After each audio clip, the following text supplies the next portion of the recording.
میں گورنمنٹ کو ایک پیغام دینا چاہتا ہوں کہ دیکھیں اپنے آپ کو ٹائم دے دیں. آپ نے 2 ہفتے لینے ہیں, 3 ہفتے لینے ہیں, جتنے لوگ توڑنے ہیں آپ اس ٹائم میں توڑ لیں. اور جس ریٹ پہ جا رہے ہیں کافی لوگ آپ نے توڑ لیے ہیں اور کافی اور بھی ٹوٹ جائیں گے جو کہیں گے کہ جی ہم اپنی فوج کے ساتھ کھڑے ہیں اور ہم آج تحریک انصاف کو چھوڑنا, بڑا ظلم ہوا 9 مئی کو. وہ تو ہم ساری کہہ رہے ہیں کہ 9 مئی کو جو بھی توڑ پھوڑ ہوئی ہم سب اس کی مذمت کر رہے ہیں, ہم بھی سارے اپنی فوج کے ساتھ کھڑے ہیں, وہ تو ہم سب بھی کہہ رہے ہیں, لیکن تحریک انصاف کو ہم چھوڑ رہے ہیں.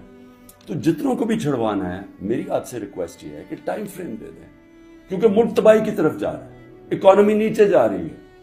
اس وقت پاکستان رہنے کے قابل نہیں ہے عام لوگوں کے لیے, تنخواہ دار طبقے کے لیے. تو اپنے آپ کو ٹائم فریم دے دیں 2 ہفتے 3 ہفتے, اس کے بعد پھر الیکشن اناؤنس کر دیں.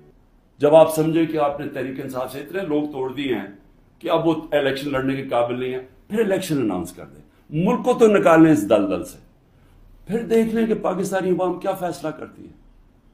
لیکن فیصلہ کر لیں, ٹائم نہ. اس وقت میں کوئی اپنی پاور کے لیے یہ نہیں کہہ رہا, میں اپنے ملک کی اب بات کر رہا ہوں.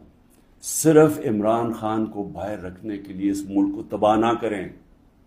اس ملک میں صرف جن لوگوں کا جینا مرنا یہاں ہے وہ اس وقت ان کے لیے مشکل ہو گیا ہے رہنا.